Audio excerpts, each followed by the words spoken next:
A Ucrânia faz ataques contra a região sul da Rússia, em Krasnodar, e o objetivo ali é atingir a infraestrutura de transporte de energia da Rússia para a Europa.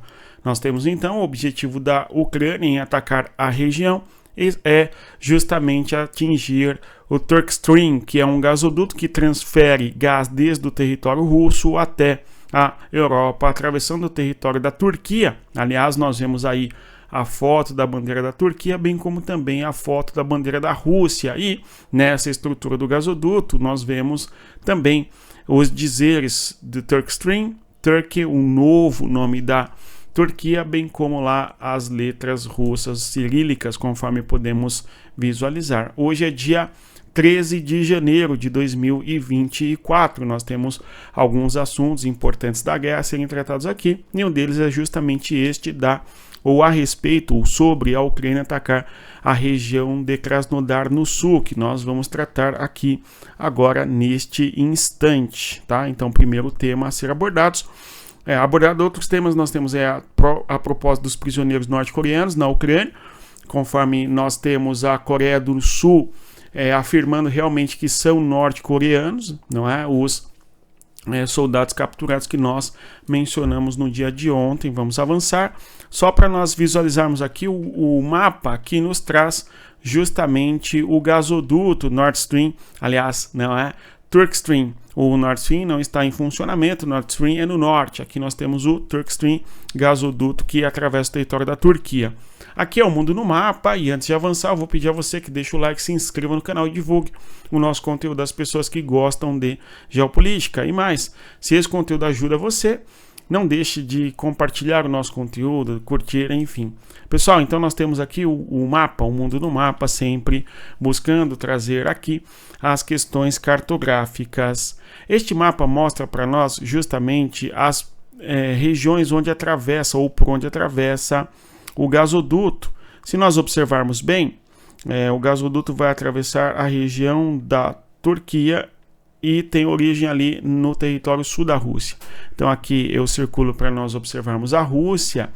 O gasoduto faz então, através de Tuapse, um caminho aqui pelo Mar Negro, entra na Turquia e após a Turquia ele acaba se direcionando em direção à região da Bulgária, tá? E desde a Bulgária, Romênia, Hungria até o norte, conforme nós podemos visualizar neste mapa. Então este é o gasoduto.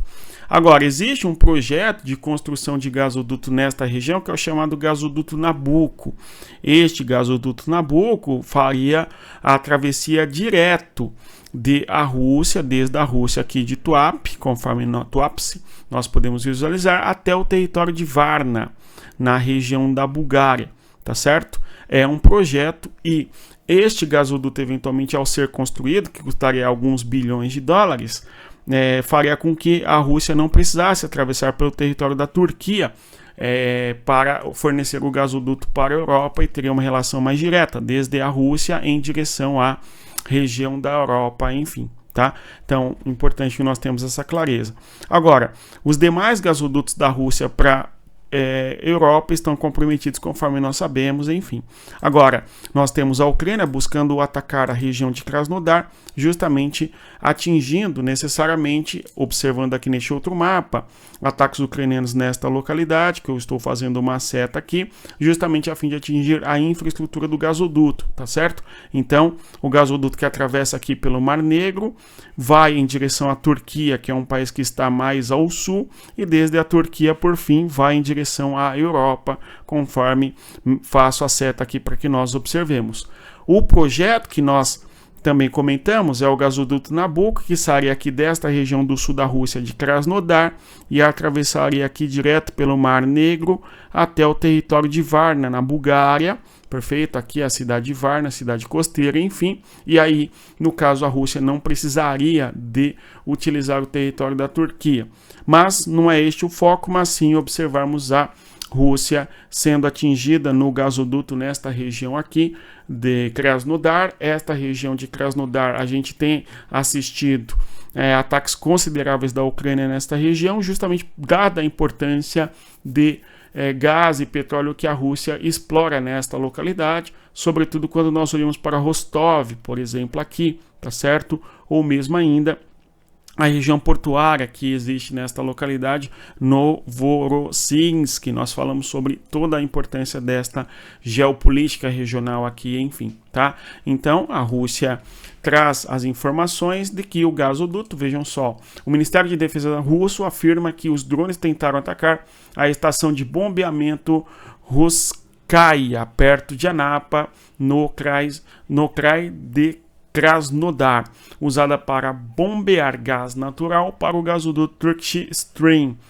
Em 11 de janeiro, o regime de Kiev, para interromper o fornecimento de gás aos países europeus, tentou atacar com 9 drones aéreos a infraestrutura de estação de Russkaya no vilarejo de Gaikozor, região de Krasnodar, que fornece gás através do gasoduto Turkish Stream. Enfim, diz a nota que acrescentou que todos os drones foram abatidos sem deixar perdas e tal. Fato é, nós temos a Rússia, portanto, sempre sofrendo ataques na sua infraestrutura pela Ucrânia, e no caso a infraestrutura econômica, ou no caso aqui de guerra da Rússia, enfim. Outro tema importante é a discussão sobre a troca dos prisioneiros norte-coreanos por soldados ucranianos. Então o próprio Zelensky, que aparece nessa nossa fotografia, disse que estaria disposto a, inclusive, entregar estes soldados norte-coreanos para a própria Coreia do Norte, tá? Esses norte-coreanos foram entrevistados por sul-coreanos que afirmou realmente a sua procedência de, no caso, ser de origem norte-coreana, enfim. E o Zelensky, por sua vez, vai dizer justamente da possibilidade de trocar esses soldados por soldados ucranianos capturados em guerra. Recentemente a gente assistiu, inclusive, a Rússia e a Ucrânia trocando prisioneiros de guerra na casa de 300, não é? Nós falamos aqui, inclusive.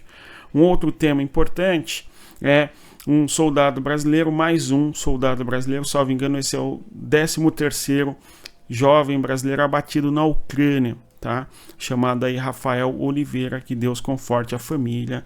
E adiantando, outro tema importante, a Ucrânia fornece bombeiros ucranianos para os Estados Unidos a fim de ajudarem a conter o fogo que se alastra por aquela região, conforme nós estamos vendo nesses últimos dias.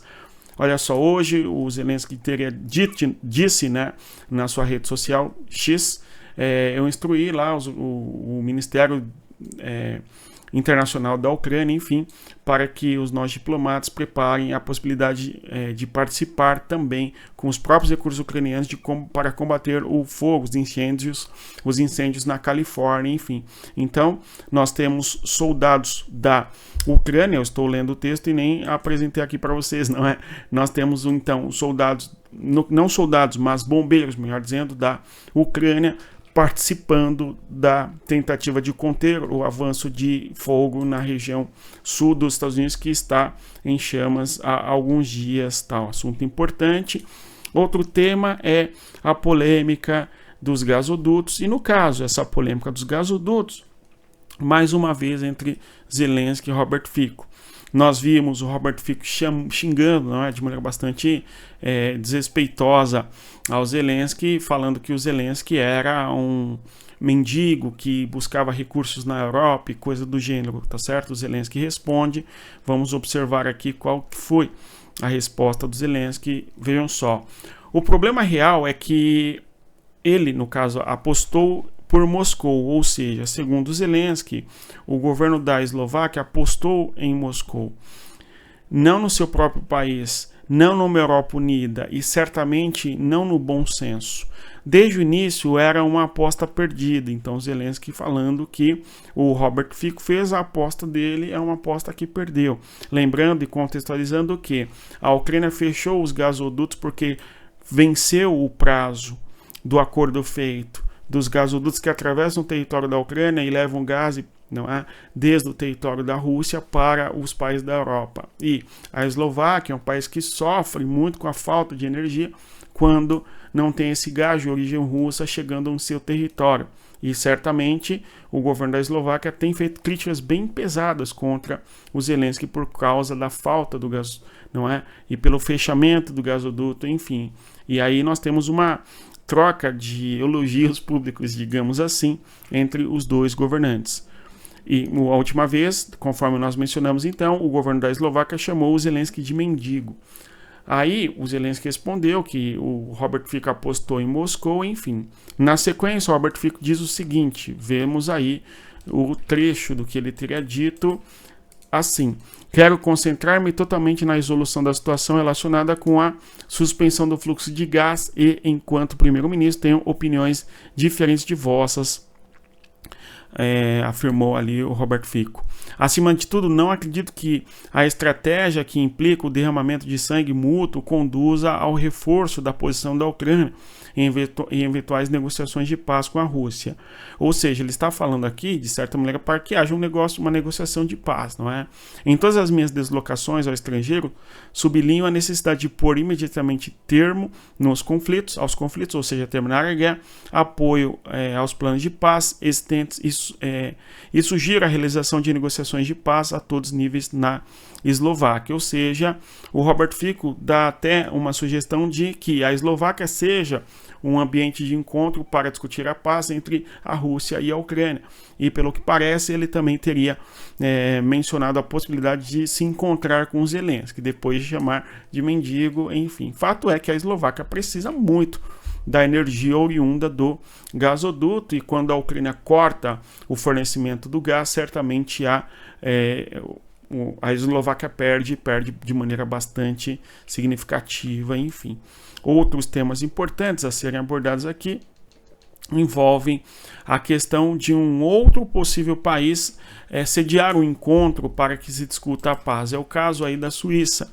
A Suíça é um país que nós vimos há alguns meses sediando ali uma cimeira para que houvesse a paz. Neste momento, quando a Suíça sediou um evento para a paz, não houve a participação do Putin, conforme nós sabemos, e em termos práticos não resultou em acordo algum, em cessar-fogo e nada do gênero. A guerra continuou simplesmente. Agora, nós temos a Suíça se prontificando a ser a base para o encontro entre Vladimir Putin e Donald Trump, mesmo porque o Ministério das Relações Exteriores da Rússia afirma que que estão dispostos a conversar com Trump, justamente mantendo o que eles desejam, mas sem pré-condições para o encontro, tá? E o Trump, por sua vez, já disse algumas vezes que está disposto a encontrar o Putin para discutir o fim da guerra e que a guerra tem que acabar porque as pessoas estão morrendo, enfim. Agora, o que nós estamos observando é um desenho da seguinte maneira: o Trump negocia com o Putin o fim da guerra nos termos, não é, que eles vão negociar. A grande questão é que a Ucrânia está isolada desse debate, pelo menos se não houver a Ucrânia participando. Fica a pergunta: o que será que sairá deste eventual debate, acordo entre o Putin e o Trump, e se a Ucrânia irá aceitar também? Este é outro, não é, assunto fundamental. Por sua vez, o que nós estamos assistindo também inclusive, a União Europeia ficando de fora deste debate. Se houver um acordo de cessar-fogo costurado entre a Rússia e os Estados Unidos, a União Europeia está de fora, bem como também a Ucrânia. E a grande pergunta que se faz é: a União Europeia e a Ucrânia aceitarão um acordo de paz costurado entre Putin e o Trump, sem essas instituições da Ucrânia e da União Europeia participarem, dizerem quais são as condições deles, enfim? Fica aí a reflexão e vamos aguardar como será conduzido um eventual acordo de paz entre Rússia e Ucrânia. Agora, um outro tema importante, segundo a ONU, havia trazido esses assuntos, não é, esse tema, na quinta-feira passada. Hoje é dia 3 de janeiro, reiterando, de 2025, 12 mil teriam sido as baixas na Ucrânia, infelizmente. 12 mil pessoas, segundo as estimativas da ONU, foram atingidas, infelizmente. Olhando para o fronte de guerra, para concluirmos, nós temos que simplesmente a Rússia faz ataques com drones em várias regiões do território da Rússia, conforme nós podemos observar neste mapa, e no fronte de guerra não há tantas mudanças, exceto as pressões que a Rússia tem exercido na região do território de Donbass, sobretudo na região de Pokrovsk e na região de Kursk. A gente tem uma tentativa de segurar por parte da Ucrânia a contraofensiva russa naquela localidade. Vamos continuar acompanhando. No mais é isso. Se você chegou até aqui, eu agradeço mais uma vez sua presença. Reitero o convite. Venha fazer parte da nossa comunidade geopolítica. O link está na descrição do nosso vídeo, tá? E, por fim, respeita a geografia. Até mais. Tchau, pessoal.